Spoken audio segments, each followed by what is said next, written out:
I've been a long-haul truck driver for a good few years now. I find it pretty enjoyable, to be honest. It just suits my lifestyle. I've never been the most sociable person, so I actually really like the whole thing of it just being me, with nothing but my stereo system and the open road for company. My job has taken me to some incredible places too, things that regular 9-to-5 office workers just never get to see from their dusty, dimly lit offices' spaces. Even those with views from skyscrapers and stuff, they never see the landscape change, how the sun frames mountain ranges or how the moon shimmers off boundless lakes. Even with all the built-up areas, this country really is beautiful in parts. Wyoming and Montana are some of my favorites, the mountain ranges and prairies being like picture postcards in places. But, and I mean no offense here, but the Iowa cornfields get so tedious in places because there's literally nothing but cornfields as far as the eye can see.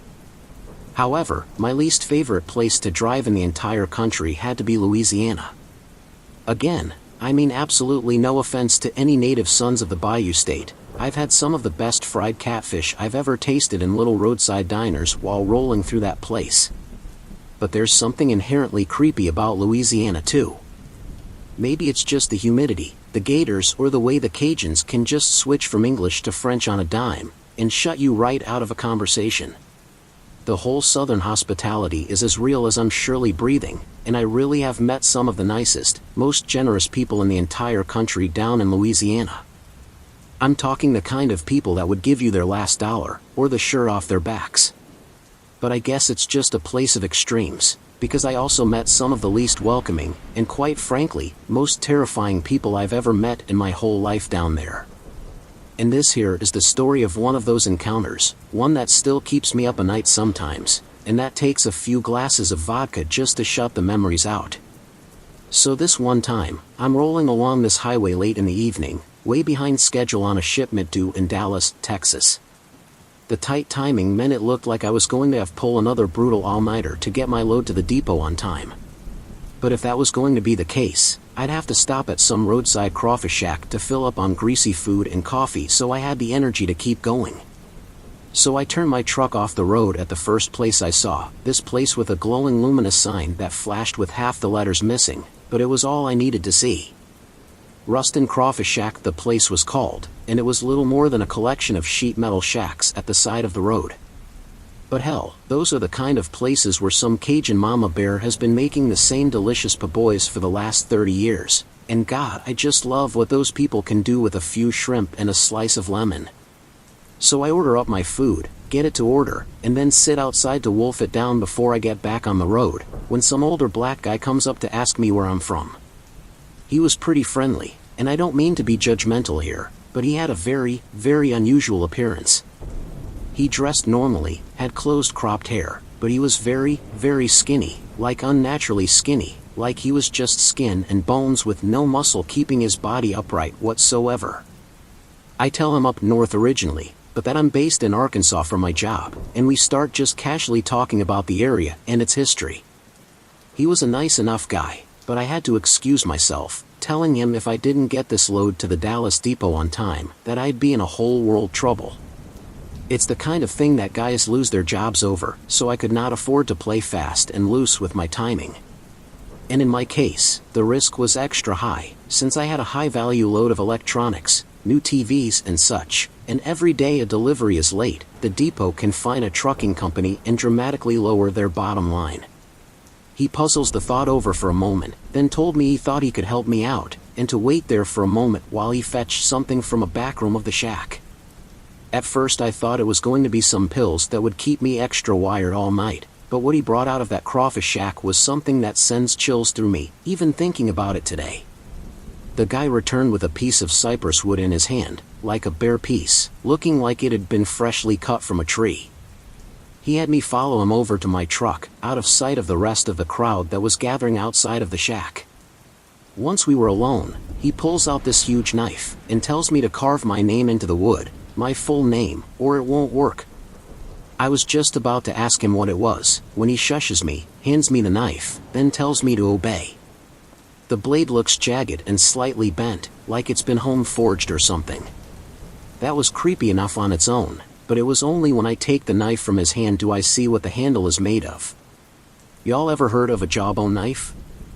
It's literally what it sounds like. The blade is obviously metal, but the handle is made of an animal's jawbone.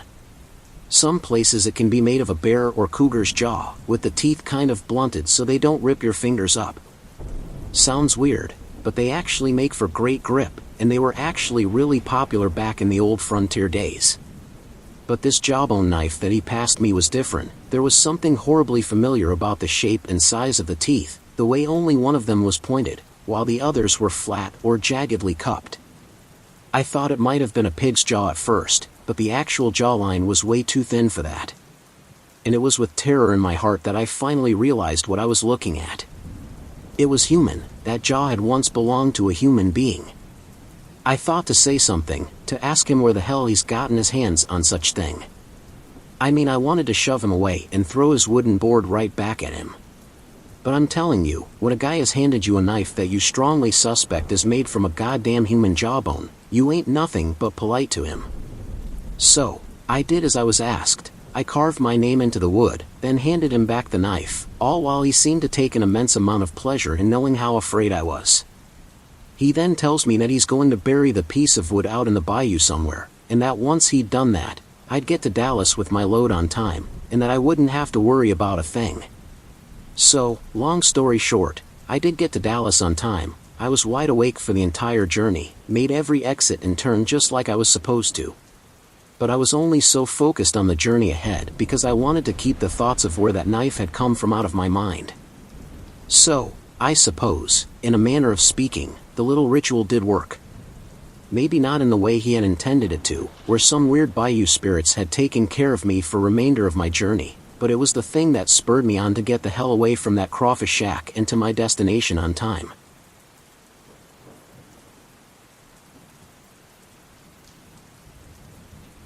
So my trucking route is from here in Connecticut, all the way down to Kentucky and Tennessee. It's a pretty good run. I get to see pretty much all the sights the East Coast has to offer, but there's one area of the country that gets pretty wild, and that's the area around the Appalachian Mountains. You guys probably know that it's one of the poorest areas of the country, one that got really screwed over as the coal mining jobs started to dwindle and the local economy went down the crapper. I really feel for those people down there. Seeing how entrenched in poverty some of the families are is just heartbreaking. So I was rolling through an area of the state that I hadn't previously been through, thanks to my usual section of highway being blocked off by some huge traffic accident that had unfortunately left a few people dead. I was having some trouble navigating the roads after my phone ran out of battery, and wouldn't you know it, the plug charger decides to give out too. Worst timing ever. But I was an experienced truck driver, and I wasn't driving an 18-wheeler on that particular run, so I was free to take some of the smaller roads to find my way around. But despite the fact that I consider myself pretty good on the roads, there was a point that I found myself hopelessly lost, and I started to worry that I wouldn't make my shipping delivery deadline. That would mean disciplinary proceedings and whatnot, and I just could not afford those at all. So anyway, I happened to see this one guy wandering down the side of the road, so I slow my truck down, wind down the window, and ask him for directions. The guy seems friendly enough, and is more than willing to take a few minutes to give me all the information I need on how to make it back onto the main highways that headed south. But then I start asking him if there's anywhere nearby that I'd be able to get some lunch, as it was getting towards 1 in the afternoon and I'd only managed to get myself a pretty meager breakfast. The guy seems to think for a minute, scratching his head, taking an unusually long time to think of an answer to a question that usually takes like seconds to answer. It's rare to be anywhere in West Virginia where there isn't a Cracker Barrel within a few miles, so why he didn't just point me in the direction of one of those was beyond me. When I pressed him, he told me he knew of an old family-run place that did the best chicken fried steak in the entire county, maybe even the state. Suddenly, all was forgiven. I might be a northerner, but I'll be damned if I turn down a good chicken fried steak. All that was taking so long was for him to try and remember the best way there that wouldn't take me down some run-down old dirt road, one which might get my truck stuck on it, which really would have left me screwed. So after a minute, he gives me some pretty detailed directions towards an old strip mall. He told me it was mostly abandoned, but that the restaurant was still there, along with a few other smaller businesses, and not to pay any mind if the place seemed quiet during lunch, as it did the majority of its business in the early to late evening. I was happy enough, thanked the guy, then set off following the directions he'd given me. So it took me a little while to find the old strip mall the guy was talking about. It was honestly a little frustrating to drive past a couple of chain restaurants and whatnot, given that I was so hungry. But goddamn if I wasn't craving some of that country-style chicken fried steak, and if it was a family-run place, then all the better. That chain restaurant stuff just doesn't cut it compared to real, home-style cooking. But eventually I actually find this run-down old strip mall the guy seemed to be talking about, and it was little wonder the place was in such a state of disrepair. It was way off of any highway, there was absolutely no signage for it, literally nothing to let anyone know it was there. But even worse, I saw zero indication that there was any kind of restaurant open in any of the units. I wasn't about to give up so easily though, as I did see one place that had a big old sign over it saying something like Mama J's Country Kitchen, or some variation on that. So my hopes were restored. That's when I see a guy open up the door of the place, stepping out into the afternoon heat and staring over at my truck. I gave him a wave from the driver's side, overjoyed that I was finally about to get some decent food on what had been a long, lonely drive down from Connecticut. I figured he hadn't seen me do it, that the sun was obscuring his vision or something, because he just continued to stare back at me. Anyway, I get out of my truck, lock the doors, and start walking over to the restaurant. I call out to the guy like halfway across the parking lot, asking if they were indeed open for business. Again, the guy doesn't react, he just keeps staring at me, in a way that I now notice is distinctly unwelcoming. Something in my gut just told me to stop walking. I had this creeping feeling all over my body, like something was telling me that something was horribly wrong with this whole setup. And no sooner had I started feeling distinctly vulnerable than the guy reached behind his back, pulls something out of his back pocket and puts it on his head. I thought it was like a woolly hat at first, but then he pulls it down, and it's a balaclava. Then I notice something else in his hand, a small revolver. I turn and start running back to the truck, and as I do, I see a few other guys emerging from the derelict units, each running towards my truck to try and cut me off. Each had some kind of weapon in their hand, be it a knife of an iron bar, and seeing those just made me run even faster. Thank God I'd gotten that gut feeling when I did, otherwise they'd have definitely made it to my truck before I did. I threw the door open, jumped inside, and locked the cab behind me, trembling as I rummaged in my pocket for the keys. The bandits surrounded the cab of my truck, hitting the chassis with their weapons and demanding I get out. Then the guy with the gun aimed that thing right at my face through the windshield, screaming for me to get out of the truck. I had no choice but to do what I did. I gunned the engine, and plowed the whole bunch of them, knocking down those that didn't jump out of the way in time. I leaned down in my seat as I gripped the wheel, out of pure instinct really, and again, I thank God that I did. Because when I hit the guy with the gun, he let loose a single shot that shattered the windshield and struck the seat just above my head. I circled around the parking lot, expecting the next shot to come at any moment, but only the bandits that had gotten out of the way of my initial truck charge were chasing me. 2 or 3 were just lying on the concrete, rolling around in pain whilst holding onto their limbs. I think that's about the only thing that saved me, having the presence of mind to just ram them instead of trying to reverse out of there. If that had been my choice, I might not be around to tell you all this. I got the hell out of that parking lot, speeding off blindly in the first direction I could, until I found somewhere to safely park up and call the cops. The sheriff's deputy I spoke to told me to swing on by the department when I was next able to, so I could give a statement, and I did so. But not until I'd actually managed to get myself some lunch, as not even the terror of almost getting hijacked could dull my appetite. I guess that makes me sound pretty goddamn fat or whatever, but you guys need to appreciate just how hungry I was. Down at the department, however, I learned that I was not the first truck driver to have run into these bandits. How I'd been just unlucky enough to ask directions from one of their kinfolk, who had directed me to the run-down strip mall just before calling his buddies to let them know I'd be there. At least, that's the only conclusion we came to once I'd described the guy I'd asked directions from. The deputy just seemed to nod knowingly when I related this guy's physical description. I guess I'm just warning you guys to be very, very careful when you're out on the roads. And although it seems like some tired old cautionary tale from your Facebook posting, Aunt, be careful when you're talking to strangers. There's no way of knowing just who they really are. I drive trucks for a living here in England.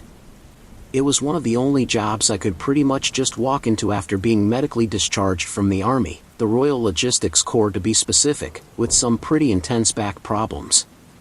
I'd tried physiotherapy, yoga, acupuncture, all sorts of things, but sitting in the cab of a military truck for such long periods had really done a number on my spine. It was horrible that I was basically forced into the same line of work, only in a civilian world, and I had no choice but to take a daily regime of pretty strong pain medication, just to make it through the days and nights of long-distance truck driving. But that's neither here nor there, I suppose. I'd only been working for the company I'm at presently for about 6 or 7 months, when I was driving down this lonely stretch of road just outside of Rotherham in South Yorkshire. There, I see this young woman at the side of the road, bags in hand, with her thumb out like she was looking to hitchhike. It's not like I don't see a good few hitchhikers on my routes. They're much more common than you might expect, especially during the summer months when people can afford to be standing at the side of the road, sometimes for hours at a time, waiting for lifts. I never normally stop for them. I've seen enough horror movies to know that you're inviting trouble on yourself if you just let total stranger into your truck for long distances. But there was something about this girl that actually had me slowing down and stopping at the roadside for her. I don't know if it was how young she was or how desperate she looked, and she definitely didn't look like the kind of scruffy hippie types, or dodgy cardboard sign holders that I normally see standing out there. So, there I was, actually opening up my cab door and helping her climb inside. I asked where she was looking to go, only to have her reply something like anywhere, just drive. This bothered me a little bit, I'll be honest, as I didn't really like the idea of having someone just sat in the passenger seat for the foreseeable future. I'm not exactly the most sociable person, and awkward silences are annoying for me at the best of times, let alone when it's some girl that's half my age. God knows what people would think if they saw that I was stopping for random girls, probably that I was some sort of perv or whatever. So I ask her again, only rephrasing the question so that I make it clear that I can't just have her sitting in my truck for the foreseeable future, as I'd be looking for somewhere to stay overnight at some point. I know it sounds a bit mean, but I didn't want to have to properly look after this girl, paying for her food, paying for a hotel room and all that. I'd never picked up a hitchhiker before, but they're usually set on a certain place that you can just drop them off at, right? So after a bit of an awkward silence, and I've made clear that I loathe those, I asked her why she was on the roads. She didn't give too much away in the way of specifics, just that she was having trouble at home and needed to get away. I asked if it was a fight with her parents or a boyfriend or something, and that she maybe shouldn't just run away from her problems, but go back and fix whatever it was, like, address the issue or whatever instead of just straight up avoiding it. But she immediately took issue with the fact I'd asked after a potential boyfriend, saying she'd get out immediately if I had any funny ideas about where this was going. That made the whole thing feel even more awkward, and I reassured her that I did in fact have a long-term girlfriend at home and that I certainly wasn't in the habit of picking up young girls from the side of the road. I'm basically explaining that I'm not a perv when I see a police car pass us on the road. Nothing unusual, so it barely registers other than for me to make sure I'm not over the speed limit or anything, the usual I just saw police car anxieties. But a moment later, I hear sirens behind me, looking into the rear view to see what appeared to be the very same car, having turned around to follow me, with a view to pulling me over. I groan, saying something about hoping my brake lights aren't out, something along those lines, and slowly begin to pull my truck over to the side of the road. This is right when the girl in the passenger seat freaks out and starts pleading with me not to pull over. I mean, not just pleading, she's begging, obviously getting really panicked at the idea of the police seeing her. Now this made me feel really bloody nervous. What had she done that made her nervous around the police? And how would that reflect on me if I was caught with her in the cab of my truck? These questions are whirling around my head as I tell her to calm down, and that I had absolutely no other choice than to pull over, that I was hardly about to get into a high-speed police pursuit on account of a complete stranger. She bursts into the tears at that point, just sinking her head into her hands and weeping. But she doesn't try to run away, nothing like that, so that sort of reassured me that she hadn't committed some sort of violent crime, or at least that she wasn't some hardened criminal, on the run from the law. I watched the policeman that had pulled me over get out of his car, and walk up to the side of my truck, which also happens to be the side that the girl is sat on. As soon as he looks through the window, I hear him say something like, "Get out of the truck, Natalie." This obviously has me taken aback. Who the hell was that girl that the police were on bloody first name terms with her? She's crying and sobbing, but looks up at Scream and oh, through the glass. The policeman motions for me to wind down my window, and I actually hesitate for a moment. The girl, this Natalie, is obviously terrified of being arrested, or whatever was about to happen.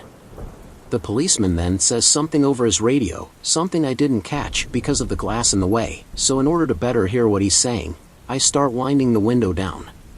It was too late to hear what he said on the radio, but I did hear what he said next.